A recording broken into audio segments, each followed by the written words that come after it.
Is Ripple and XRP about to become the backbone of the European financial system?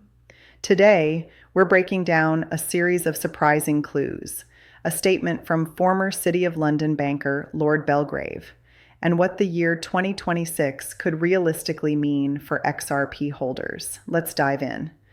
Anyone who's spent time around Brussels knows the European policy landscape has flaws. The EU has faced several documented corruption scandals, improper influence, foreign lobbying pressure, undisclosed financial incentives. These cases are public record, and they show structural weaknesses rather than random mistakes. Years ago, at an off-the-record policy roundtable, someone with deep access inside the EU said something that stuck with me. They claimed that while some officials were publicly criticizing digital assets, privately they were accumulating positions in several cryptocurrencies, including XRP.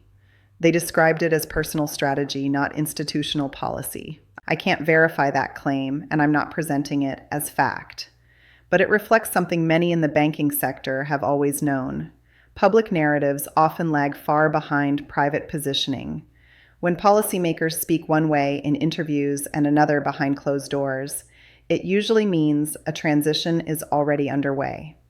In markets and politics, alignment rarely begins where the public expects it. This means all of these shifts have been happening quietly behind the scenes. Publicly, no one is telling us about this new financial system being built, how blockchain and digital assets will play a massive role in it. Think about it. Have you ever seen local news talk about a new financial system, a possible global reset, stablecoins transforming global payments? Only recently have these topics started surfacing. But the build-out has been happening for more than a decade. So where has the information been, and what are insiders actually preparing? Meanwhile, Ripple, Chris Larsen, Brad Garlinghouse, and XRP have been positioning aggressively. The clip I'm about to play is old, but the last half contains something easy to miss, and it's jaw-dropping. Chris Larsen explains Ripple's early strategy in the U.S. They had signed CBW Bank in Kansas and Cross River Bank in New Jersey. Banks are cautious with new technology for regulatory and stability reasons, so conversations take 6 months to a year before pilots begin. But Ripple was pleased. These were the first U.S. banks on the Ripple protocol. Then Chris reveals the global strategy. He says the goal is to get one bank in each major region of the world. Because, listen closely, if you connect one U.S. bank to one SEPA bank in Europe, you have effectively connected all the banks on those two massive networks. The multiplier effect is enormous. Ripple had already onboarded Fidor Bank in Germany on SEPA, and 2 banks in the U.S. Next steps, China, South America, India, and more. Banks act as gateways for currencies to enter the platform, while institutional market makers create liquidity between different assets. At that time, Ripple already had 7 institutional market makers, and the focus was now filling the network with banks. This clip is from years ago. Imagine where Ripple is today. Then we look at the European connections. In documentation related to the Eurosystem Collateral Management System, you can see IBM Hyperledger R3 and Ripple integrated into the framework. Next, a major announcement. A September 2025 speech from the Bank of Greece reveals a 2026 launch of an interoperable DLT-based target system. Central bankers call this the short-term solution. Hybrid systems enabling interoperability between crypto asset platforms and regulated financial systems. And this all happens in coordination with the Bank for International Settlements. The numbers are staggering. The stablecoin sector is a $250 billion market. An estimated $27 trillion moved through stablecoins last year, more than Visa and MasterCard combined. And this is before global regulation is fully implemented. Central banks aren't just observing. They're actively participating in tokenization while building the next generation monetary and financial systems. In 2024, the Eurosystem ran extensive settlement tests using DLT, over 200 transactions in 6 months, 60 market participants, over 1.6 billion euros processed. The results were described as highly successful. Following this, the Eurosystem committed to a dual strategy approach for wholesale settlement in central bank money. The short-term solution is an interoperability layer linking distributed ledger platforms with target services, connecting Europe's payment systems with blockchain and vice versa. This system is planned to be production-ready in 2026, and the Bank of Greece confirmed its active participation in building end-to-end solutions involving tokenized assets, while coordinating with international BIS initiatives. Ripple's role in Europe keeps expanding. Ripple met with Luxembourg's finance minister to secure the license required to operate under MiCA, meaning Ripple could soon serve any European bank or institution that requests it.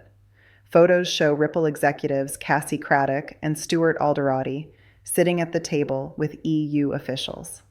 Next, we look at PSD2. Europe's PSD2 law forces banks to open API access for payments and liquidity.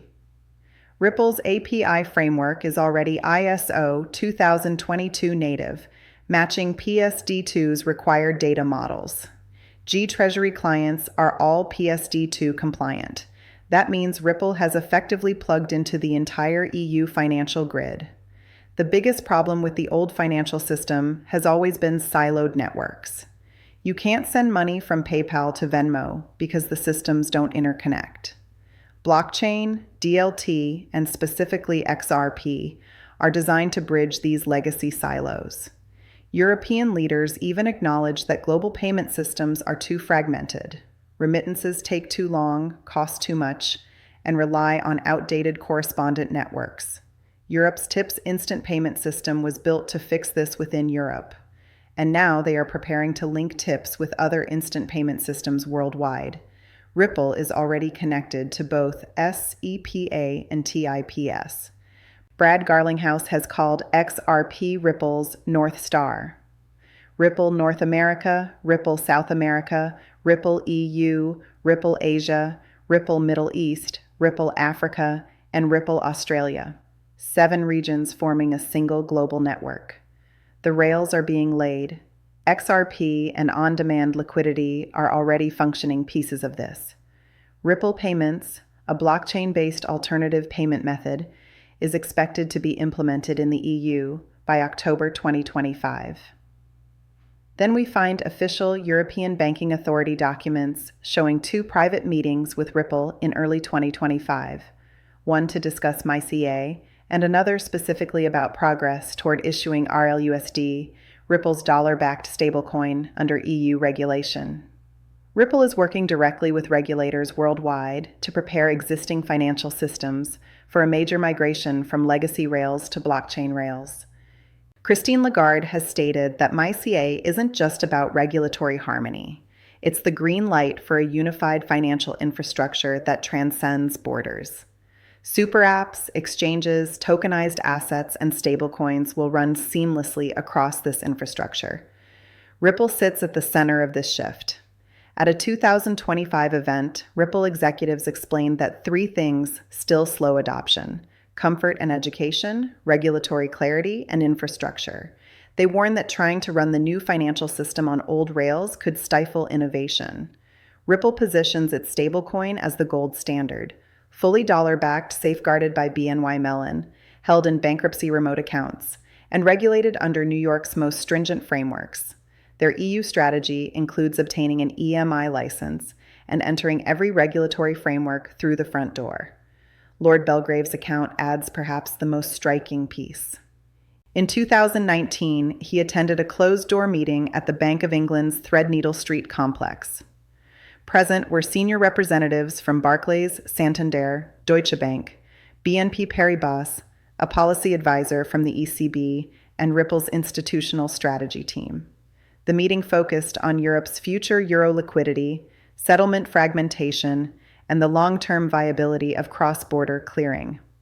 A confidential briefing packet outlined Ripple's plan to introduce a euro-backed stablecoin designed as a programmable settlement instrument for Europe's financial system.